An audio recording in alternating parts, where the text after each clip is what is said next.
کہ غلام اور باندی کسے کہتے ہیں؟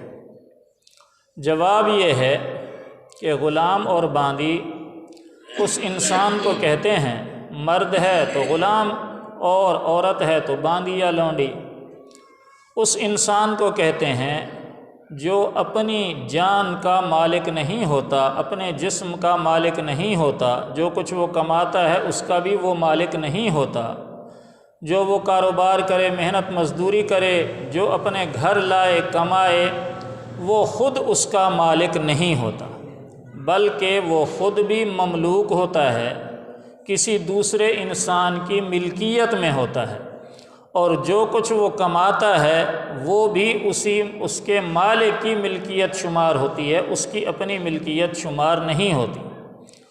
تو جو انسان مملوک ہو اس کا دوسرا انسان مالک ہو، اس کو غلامی کہتے ہیں یا غلام کہتے ہیں یا لونڈی اور باندی کہتے ہیں۔ اور جس طرح آدمی اپنی چیزوں کا مالک ہوتا ہے ویسے ہی غلام اور باندی کا بھی مالک ہوتا ہے۔ مثلاً اپنی چیز ہے، اس کی خرید و فروخت آدمی کر سکتا ہے، میرے پاس موٹر سائیکل ہے میں بیچ سکتا ہوں اور گاڑی خرید سکتا ہوں، اپنی چیز کا مالک ہوں۔ تو جس طرح آدمی اپنی اشیاء کا، اپنی چیزوں کا مالک ہوتا ہے، بالکل ویسے ہی آدمی غلام اور باندی کا مالک ہوتا ہے، اس کو خرید بھی سکتا ہے، اس کو بیچ بھی سکتا ہے۔ اور جس طرح انسان کے مرنے کے بعد اس کی جائیداد وراثت وارثوں میں تقسیم ہوتی ہے، اسی طرح اگر غلام اور باندی چھوڑ کر مرا ہے تو وہ بھی وارثوں کے اندر تقسیم ہوں گے، غلام بھی اور لونڈیاں اور باندیاں بھی۔ اب سوال یہ ہے کہ غلام اور لونڈی یا غلامی یہ کیسے بنتی ہے، یعنی آدمی کس وقت غلام کہلاتا ہے؟ اللہ تعالیٰ نے تو انسان کو آزاد پیدا کیا ہے، بلکہ حضرت عمر رضی اللہ تعالیٰ عنہ کے دور کا واقعہ ہے۔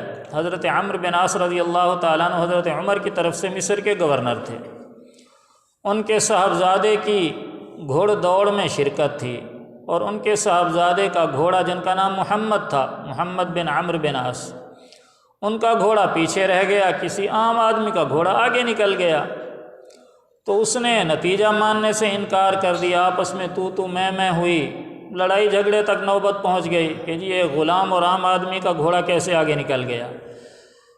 تو اسی دوران کوئی پٹائی بھی کر دی اس آدمی کے جس کا گھوڑا آگے ہوا تھا۔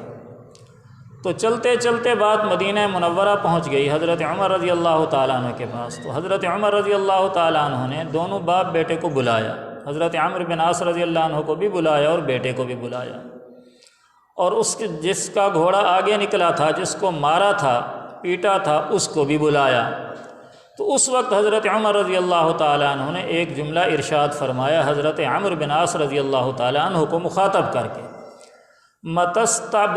مَتَسْتَعْبَدْتُمُ النَّاسَ، حضرت عمر نے فرمایا کہ تم نے انسانوں کو کب سے غلام بنانا شروع کر دیا۔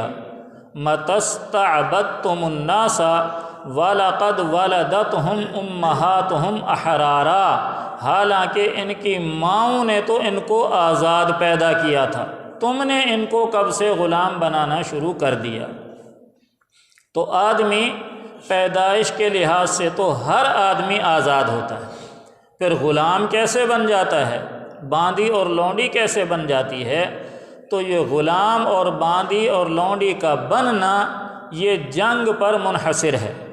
دو قومیں ہیں، دو قبیلے ہیں، دو ملک ہیں، دو علاقے ہیں، ان کی آپس کے اندر لڑائی ہوئی، جنگ ہوئی، تو ہر قوم قبیلے والا مخالف کو جب ہرا لیتا ہے اور مخالف کے سامان پر قبضہ کرتا ہے، جس کو مال غنیمت کہتے ہیں، تو مال غنیمت کے ساتھ ساتھ کچھ جنگی قیدی بھی آدمی پکڑ لیتے ہیں۔ اور آج بھی یہی سسٹم ہے ہر ملک کا کہ مخالف کے دوسرے ملک سے لڑائی ہو تو اس کے لوگوں کو، اس کی فوج کے آدمیوں کو پکڑ لیا جاتا ہے اور ان کو جنگی قیدی کہا جاتا ہے۔